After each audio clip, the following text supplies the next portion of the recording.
வணக்கம் gentleman and ladies, நான் உங்கள் டூ. இந்த வீடியோவில் நம்ம பார்க்க போகிற மங்கா பேர் பம்கின் நைட். இதோட ஆத்தர் பேர் ஒகாசனோ மசாயா அண்ட் ஆர்டிஸ்ட் தனிகுஷி செய்மா. மென்டல் ஹாஸ்பிட்டலேருந்து தப்பிச்சு தன்னை இந்த நிலைமைக்கு ஆளாக்குனவங்க மேலே ஜஸ்டிஸ்க்காக ரிவெஞ்ச் எடுக்க பம்கின் மாஸ்க் அணிகிற பொண்ணோட கதை தான் இது. வாங்க மங்காக்குள்ளே போகலாம்.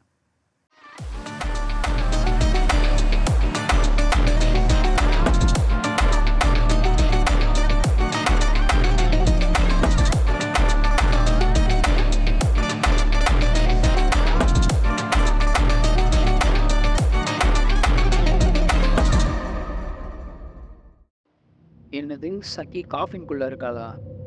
அப்போ அந்த ஃபயர் அலார்ம் வேலைலாம் ஒரு டிஸ்ட்ராக்ஷனா அப்படின்னு நருட்டோவும் அராட்டாவும் ஷாக்காக சக்கியை உயிரோடு எரிக்க போகிறாங்க. ஆனால் அதுக்கான எவிடன்ஸ் நம்மக்கிட்ட எதுவுமே இல்லைன்னு கசியா சொன்ன, சீக்கிரம் நம்ம அவனை போய் காப்பாற்றியே ஆகணும்னு கசியா அவங்க எல்லாரையும் கூட்டிகிட்டு ஓடுறான்.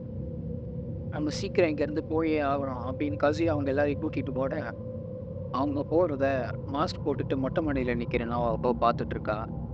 டாக்ஸி எப்படி அப்போ தான் டைமுக்கு அங்கே போக முடியும். 3 பேரும் ஓடி போயிட்டுருக்க, கசியா நீ என்ன வேணால் ட்ரை பண்ணு, ஆனால் உங்களுக்குலாம் மன்னிப்பே கிடையாதுன்னு மாஸ்க் போட்டுட்ருக்க நாவாக்கோ சொல்ல, திடீர்னு ஏதோ சத்தம் கேட்குது.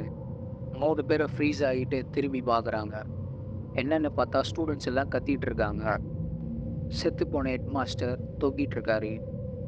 தலையில் வாங்கினது மட்டும் இல்லாமல் வயிற்றியே கிழிச்சி குடலெல்லாம் தொங்க விட்டு ரொம்ப கொடூரமாக நாவாக்கோ ஹெட் மாஸ்டர் தொங்க விட்டுருக்கா.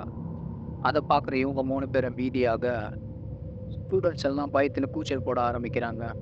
அது நம்ம ஹெட் மாஸ்டர் தானேன்னு பசங்க எல்லாம் கத்த ஆரம்பிக்க, இவங்க 3 பேருக்கும் பயம் இன்னும் அதிகமாகுது. அவ இப்போ நம்மளுக்காக வந்துகிட்டே இருக்கா, சீக்கிரம் வாங்க நம்ம போய் சக்கியை காப்பாற்றணுன்னு அவங்க 2 பேரையும் கூட்டிகிட்டு ஓடிட்டு இருக்கான்.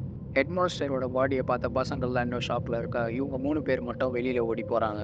போனவங்க எப்படி போகிறதுன்னு தெரியாமல் இருக்க டக்குன்னு அங்கே ஒரு டாக்ஸி வர, அதுக்குள்ளே ஏறி உட்காந்துட்டு டக்குன்னு நாங்கள் கிரமட்டோரியமுக்கு போகணும்னு சொல்கிறாங்க. தம்பி ஹைஸ்கூல் பசங்களாம் அங்கே போகக்கூடாதுப்பான்னு டாக்ஸி டிரைவர் சொல்ல, அது வந்து அப்படின்னு பின்னாடி உட்காந்துட்டு இருக்க அராட்டாவும் கசியாவும் எனக்கு, நான் ரொம்ப லவ் பண்ண பொண்ணு இறந்துட்டான்னு நருட்டோ ரொம்ப ஃபீலிங்ஸாக சொல்கிறான்.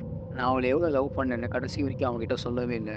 அதனால் அவளை எரிச்சு சாம்பல் ஆக்குறதுக்கு முன்னாடியே அவளை ஒரு வாட்டி பார்க்கணுன்னு ஆசைப்பட்றேன் அப்படின்னு நருட்டோ ரொம்ப ஃபீலிங்காக டிரைவர்கிட்ட சொல்ல, டிரைவரும் அதை நம்பிடுறான். ஆனால் பின்னாடி உட்காந்துட்டு இருக்க 2 பேருக்கும் ஷாக் ஆகுது. ஆம்புலா டிரைவர் உடனே சீட் பெல்ட்டை போடுங்கடா, டக்குன்னு உங்களை கூட்டிகிட்டு போய் விடுறேன்னு காரை ஃபுல் ஸ்பீடில் எடுத்துகிட்டு போக, நிஜமாலே நீ அசுமியை லவ் பண்ணி பின்னாடி உட்காந்துட்டு இருக்க கசியாக கேட்குறான். லூசடா நீ, அப்படிலாம் சொன்னாதாண்டா போக முடியும்னு நருட்டோ அவங்ககிட்ட சொல்கிறான். ஓ அப்படியா, வேகமாக கார் ரோட்டில் போயிட்டுருக்க, 2 நிமிஷம் தான் நீங்கள் அங்கே இருப்பீங்கன்னு டிரைவர் சொல்கிறான். டாக்ஸி டிரைவர் ரேஷாக டிரைவ் பண்ண காருக்குள்ளே அங்கேயும் இங்கேயும் ஆடிட்டு இருக்காங்க பசங்கள்லாம். நாவுக்கு நம்மளை பிடிக்கிறதுக்குள்ளே இவன் ஆக்சிடென்ட் பண்ணி நம்மளை சாவடிச்சிட போகிறான்னு ஆராட்டா நினைக்கேன். கசியாவுக்கு மனசில் ஏதோ செய்தி இல்லைன்னு தோண வர வெளியில் என்ன நடக்குதுன்னு திரும்பி பார்க்குறான். திரும்பி பார்த்தா வெளியே பம்கின் மாஸ்க் போட்ட ஒரு உருவம் தெரியுது. அதை பார்த்த உடனே கசியா ஷாக்காக மாஸ்க் போட்டுட்ருக்க நாவுக்கோ அவங்களே பார்த்துட்டு இருக்கா. மாஸ்க் போட்டுட்டு பக்கத்துலேயே வர்றதை பார்த்துட்டு கசியாவும் ஆராட்டாவும் எரிச்சு போயிருக்கேன். நவாக்கோ அவளுக்கு எங்கே பைக் கிடச்சதுன்னு 2 பேரும் ஷாக் ஆகிறாங்க. நவாக்கோ மாஸ்க்குள்ளே சிரிச்சுக்கிட்டே அவள் வச்சுட்டு இருந்த மெட்டல் பைப் எடுத்து அவங்கள அடிக்க வரா. அதை பார்த்த உடனே காருக்குள்ளே இருக்க எல்லாரும் ஷாக் ஆகிறாங்க. மெட்டல் பைப் அடித்து அவள் விண்ட்ஷீல்டை உடைக்க, பயத்தில் கார் டிரைவர் கண்ணை மூடிட்டு ஸ்டீரிங்கை ஒரு பக்கம் திருப்பிடுறான். கார் கண்ட்ரோலில் இருந்து கம்பத்தில் போய் சொருகி ஆக்சிடென்ட் ஆகுது. ஆக்சிடென்ட் ஆன இம்பேக்டோட கசியா எழுந்து பார்க்க, கம்பத்தில் ஒன்று உடஞ்சி காருக்குள்ளே வந்து டிரைவரோட மூஞ்சில சொருகி அவனை கொண்டு இருக்கிறத பார்த்து ஷாக் ஆகிறான். அப்போ கசியா வெளியில் பார்க்க, மெட்டல் பைப்போட பைக்கில் உட்காச்சிட்டு இருக்க நவாக்கோ அவங்கள பார்த்துட்டே இருக்கிறத கவனிச்சுட்டு, நவாக்கோ அப்படின்னு அவன் கத்திக்கிட்டே காரை விட்டு வெளியில் வர, நவாக்கோ பைக்கில் வேகமாக அங்கேருந்து கிளம்பி போயிடுறா. அதை பார்த்துட்டு ஒன்றும் பண்ண முடியாமல் நிற்கிற கசியா மயக்கம் போட்டு கீழே விழறான். சக்கி என்னை மன்னிச்சிடு, எங்களால் உன்னை காப்பாற்ற முடியல, எங்களை தயவு செஞ்சு மன்னிச்சிடுன்னு மயக்கத்திலே கசியா புலம்பிட்டு இருக்கான். மயக்கம் தெளிஞ்ச சக்கி முழிச்சுக்க, அவள் இப்போ எங்கே இருக்கானே அவளுக்கு தெரியலை. அவளால் அவளோட உடம்பு வாசிக்க முடியல. காஃபி பாக்ஸ்குள்ளே இருக்க அவள் என்ன பண்ணுறதுனே தெரியாமல் திணறிட்டு இருக்க, அசுமியை எரிக்கிறதுக்காக கிரெமட்டோரியமுக்கு வந்தவங்க காஃபின் பாக்ஸை வண்டியை விட்டு வெளியில் எடுத்துகிட்டு உள்ளே தூக்கிட்டு போயிட்டுருக்காங்க. என்னது இதுன்னு சக்கி அவள் கையை வச்சு தடவி தடவி பார்க்க, அவளை கட்டி போட்டிருக்காங்கன்னோ அவளுக்கு அடியில் என்னமோ இருக்குன்னு தெரிஞ்சுக்கிறா. என்னது அதுன்னு பார்த்தா அவளுக்கு கீழே ஒரு பாடி இருக்கு.